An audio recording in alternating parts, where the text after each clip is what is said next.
બીજું છે આપણી અંદર રહેલો અવિશ્વાસ. જીવનમાં એટલો બધો અવિશ્વાસ આવી ગયો છે. અહીં તો કોઈ આવીને એમ કે કલ્પેશભાઈ તમે સારા કામ કરો છો, તો એ કલ્પેશભાઈ વિચારે છે કે મારી પાસે તો એક કામ કઢાવું લાગે છે, બાકી એવું કહેવા શું કામ આવે.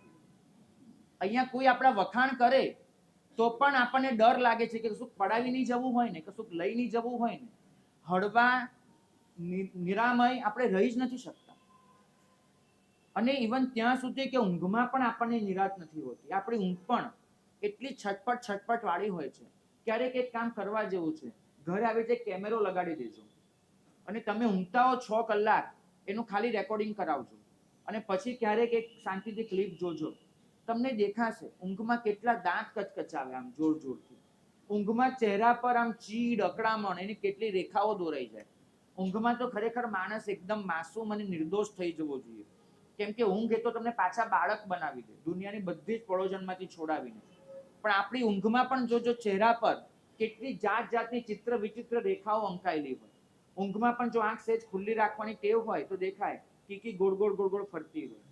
ઊંઘમાં પણ શાંત રહે માણસ, હાથ પછાડે, પગ પછાડે, બોલે, ધ્રુજે, કારણ કે મનમાં જે પણ ભર્યું હોય બધું સ્વપ્ના બનીને ઉલેચાય, બધું બહાર આવે સ્વપ્ના બનીને. વિજ્ઞાન એમ કે છે કે આદિવાસીઓનો સર્વે કર્યો હતો, આદિવાસીઓને ઊંઘમાં સ્વપ્ન જ નથી આવતું. આપણને આટલા સ્વપ્ન છે, આદિવાસીઓને ઊંઘમાં સાવ મામૂલી સ્વપ્ન, લગભગ સ્વપ્ન વગરની ઊંઘ છે. કેમ કે એક આદિવાસી ઊંઘી જાય ત્યારે એક જ કામ કરે છે, એ ઊંઘી જાય છે. એ ઊંઘી જાય ત્યારે ઊંઘી જાય છે. અને તમે લોકો જ્યારે ઊંઘો છો ત્યારે જમ્પ નથી થતો. સૂતા સમાધિ, જાગતા ઉપાધિ, એ તો અમારા માટે હજુ કહી શકાય, તમારે તો છે જ નહીં. જાગતાય ઉપાધિ, સૂતાય ઉપાધિ. એક સાધુ જ્યારે સંસારા પુરુષી ભણાવે તેમાં એ બોલે છે નિસિહી નિસિહી નિસિહી. સાધુ સંકલ્પ કરીને સૂવે છે કે મારી ઊંઘ એ સંપૂર્ણપણે નિરાંતની ઊંઘ હશે. આ ક્ષણ સુધી મારા મનમાં જેટલા પણ વિચારો ચાલતા હતા, આ ક્ષણ સુધી મારા મનમાં જેટલા વિકલ્પો ઉઠતા હતા, આ ક્ષણ સુધી મારા મનમાં જેટલા પણ પ્રત્યાઘાતો અને પ્રતિભાવો હતા, પ્રતિક્રિયાઓ કરવાની એક ઈચ્છા હતી, આ બધાનું આ ક્ષણે હું વિસર્જન કરી દઉં છું. બધાનું વિસર્જન.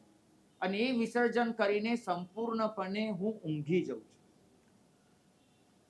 સાધુની ઊંઘ એમાંથી જ્યારે બહાર આવે છે ને ત્યારે તાજો માજો હોય છે. ઊંઘમાં ભલે પરસેવાના રેલા ચાલ્યા હોય, ઊંઘમાં ભલે શરીર એકદમ નીચોવાઈ ગયું હોય ગરમીમાં, તો પણ સાધુ ઉઠશે ત્યારે પ્રસન્ન હશે, તાજો માજો હશે. કેમ કે એ એક પ્રોપર ઊંઘમાંથી બહાર આવ્યો હશે. એની ઊંઘ લગભગ સ્વપ્ન વગરની હશે. એની ઊંઘ લગભગ આવા વિકલ્પો વગરની હશે. અને તમે લોકો સવારે ઉઠો ને 15 મિનિટ તો બગાસા ખાઓ ને આંખો મીચો ને પથારીમાં આમ તેમ આળોટો અને કેટલુંય કરો, ત્યારે તો માંડ તમને કંઈ આમ સ્ફૂર્તિ આવે, ત્યાં માંડ કંઈક આમ જાગવાનું મન થાય. પહેલી 15 મિનિટ તો તમને કોઈ વતાવી પણ ન શકે. કેમ? કારણ કે તમે ઉઠ્યા પછી પણ પ્રસન્ન નથી હોતા, તાજા માજા નથી હોતા. કારણ એટલું છે કેમ કે ઊંઘ્યા નથી હોતા, જંપ્યા નથી. તો આ જે છે સુવા છતાં મન ન સૂઈ જાય એનું કારણ એ છે કે સતત આપણને અવિશ્વાસ છે. જાત પ્રત્યેનો અવિશ્વાસ, જગત પ્રત્યેનો અવિશ્વાસ.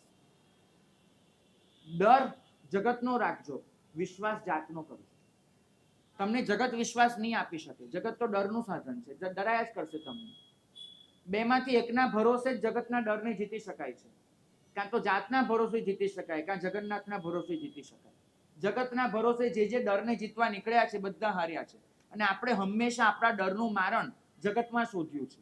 ગુંડો આવે છે તો પોલીસ ઉભા રાખો, કોઈક આવીને ચોરી જશે તો લોક મારો, વધારે લાગે છે આમ થશે સીસીટીવી નાખો.